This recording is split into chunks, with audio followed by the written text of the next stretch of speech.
All right, guys, welcome very much to El Mejor Inglés. I still hear the music. All right, welcome to the third live show. This is the third time that we're live. Thank you very much for joining us. This is El Mejor Inglés, your show, in order to offer you tips and tricks on how to improve your English. All right, so I hope you're tuned in with us because we'll be taking your questions on the chat. So you have to write your questions on the chat and we'll be getting to them later. The show for today is called Voiced versus Unvoiced. So while I wait for your questions, we're going to be talking about something in the English language that I want you to be aware of, right? Because we're going to be mentioning this in the future a lot. Okay, so main topic is voiced versus unvoiced. But before I go into the main topic, I'm going to mention the actual vowels and consonants, which I'm sure you know. But in any case, vowels are sounds like that we can make when we pass air through our throats and we don't actually block the sound. So things like A, E, I, O, U, you can feel the air coming out of your mouth and you're not blocking it. You're just changing the shape of your mouth in order to make a sound. So I, E, O, U in Spanish, and in English it's A, E, I, O, U. In English we also have Y. The letter Y sometimes is a consonant, but sometimes it's actually a vowel. It's Y, so you don't actually block the sound. This is vowels. You also have consonants. Consonants are sounds where you actually block the air coming out of your throat, right? Consonants are things like B, C, D, and things like, well, I'm just saying the names of the letters. I'm not actually saying the sounds. When you say a B, you actually say B, like when you say baby, right? When you say the word baby, you actually say the first B, and then you say A, and then you stop the sound of the A with another B. So baby, you block the sound coming from your throat because you're saying a consonant. So a consonant is where you block the sound coming from your throat. That's important for you to know before we go into voiced versus unvoiced. Okay, so vowels, the air comes out. Consonants, you block the air coming out of your throat. Great. Now, we're going to be talking about voiced versus unvoiced. The reason we're doing this is because it's important, because many rules in English refer and they say when a sound is voiced, you have to do this. When a sound is unvoiced, you have to do this. But some students are always asking me, teacher, what is voiced? What is unvoiced? Okay, right? A voiced sound is when you make a sound with your throat and you can feel the vibration in your throat. For example, when you say right? This is the letter M. When you say it voiced, you actually feel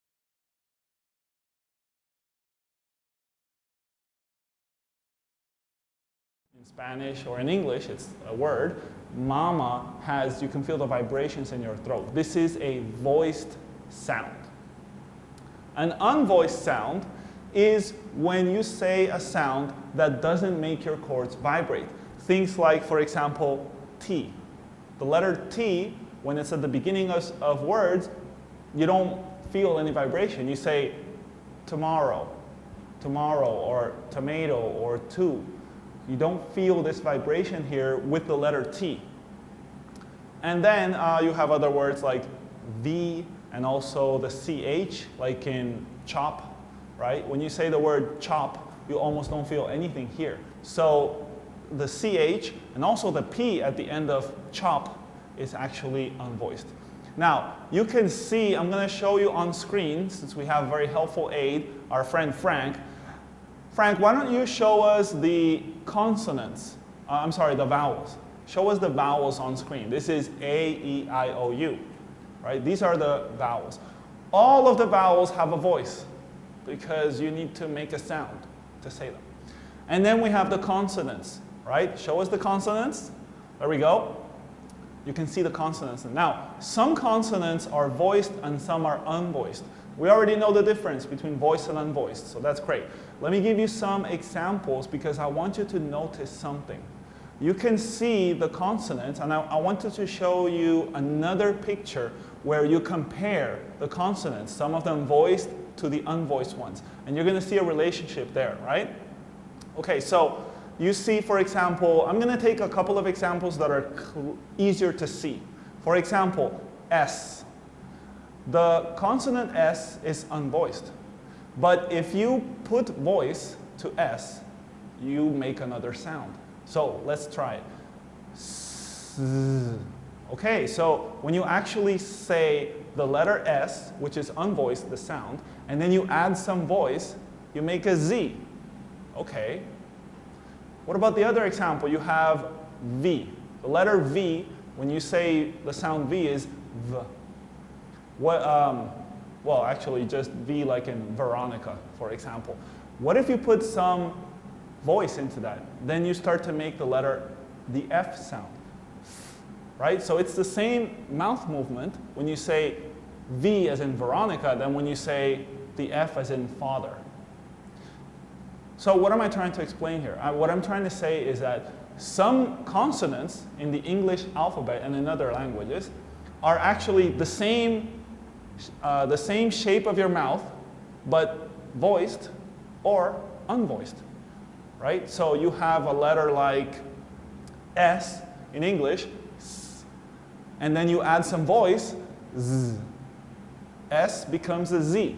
So they are the same letter, the same sound, but one of them is unvoiced and the other one is voiced. You have the letter V, V, V, like in Victor. And then you have, for example, F. So it's the same shape of your mouth, but one of them is voiced and unvoiced. And the reason I wanted to show you that comparison, maybe Frank, you can put the image again, the comparison between the consonants. The reason I wanted to mention this is that so you realize that there is this relationship between consonants in the English alphabet. And this relationship is in Spanish too, but we are never taught to be aware of this. Whereas in English, they know this. They know that a V is also an F, except that one of them is voiced and the other one unvoiced. Anyways, the last picture that I'm going to show you is actually the picture of a couple of consonants at the end that don't actually have an unvoiced sound. So we have do we have that picture now? Great. We have letters like M and N that the sounds are always voiced. For example, you have right? These don't have an unvoiced. They are always voiced. So that's great. In any case, that basically covers the main topic. If you have any questions, let me see. See, we have any questions about this thing? Come on, chat. Okay, no questions yet? Okay, nothing yet. All right, but we're paying attention to that to make sure that you have if you have some questions. Now, apart from this voiced versus unvoiced, right? You need to make sure that you can go back on the video later when it's not live, of course. You can go back and check it out again because it's important that you know the difference between what is a voiced sound and what is an unvoiced sound. For example, if you go back to the video of the ED, there are some rules that say, if it's unvoiced at the end, and you can see a picture now of what is of how to make a voiced sound. And there's also a picture on how to make an unvoiced sound, right? So we'll show you that one too. There are some rules in English that mention if the sound is voiced, you pronounce it like this. If the sound is unvoiced, you do it like this. So this is why we wanted to mention in this live video this topic so that you know the difference and it's clear to you. All right? Great. Now, we go back here. We're going to check to see if we have any other questions apart from this. Okay. Now, apart from this, I'm going to move to the next thing, which is our expression of the day. All right? The expression of the day for today is fall behind. Okay, you can see it on the screen right now. Fall behind. No, it's not. Okay, maybe I fell a little bit behind. Our expression for today is an arm and a leg. Okay, so that mistake could cost me an arm and a leg. What it means is that when something costs you a lot of money, it's like you literally have to sell one of your arms or sell one of your legs, and you won't be able to walk or work anymore because it's so expensive, right? For example, oh, did you see the new Mercedes-Benz? It's amazing, but it costs an arm and a leg. So it's so expensive that you would have to sell your arms or your legs in order to buy this. I don't know what another person is going to do with your arms or your legs, but it just means it's really expensive. So if something costs you an arm and a leg, you have to think about it before you buy it, right? So the next thing that I want to mention is our sponsors, all right? Now, I don't like to mention it like this because, you know, sponsors, you're going to probably turn the YouTube channel off, but you can't because it's live. Our sponsor, Progressive English Services, has always been with us from the beginning, and I really want to thank them for being there and for all the support. If you have a friend that needs live, real life English classes, mention them, okay? Si usted tiene una persona que necesita clases de inglés personalizadas, en vivo y directo con un profesor, no hay mejor lugar ni le podemos recomendar ningún otro lugar que no sea Progressive English Services. Puede contactarlos a los teléfonos 809-732-5150 o visitar la página web en pes.com.do. También tenemos un enlace aquí debajo. ¿Okay? Así que en la descripción del evento hay un enlace para llevarte a la página de Progressive English. Okay guys, so in the description you can see a link for Progressive English Services and anything else that we think is cool. We're going to put it down there in the description after we're done. Maybe even some of the things that we answer for the questions. All right, let me see. We have the live show. All right, so let me see if we have any questions yet. Come on now. This live chat doesn't want to work. Oh well, if we get any questions, Frank will let me know immediately. So please put in a question if you have any questions about English.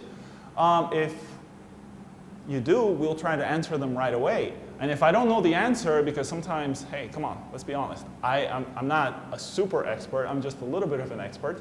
So if I can't answer your question in a live show, I will definitely answer it later on social media or through the comments on YouTube, right? So the next thing that I want to say is, to those people that are watching right now, thank you very much. We're not done yet. We're here still. With this is a live show, but since we don't have any questions yet, I want to say thank you to the people who are watching, right? Stay tuned for more stuff from us in the future, basically, because we're going to always be offering you tips and tricks.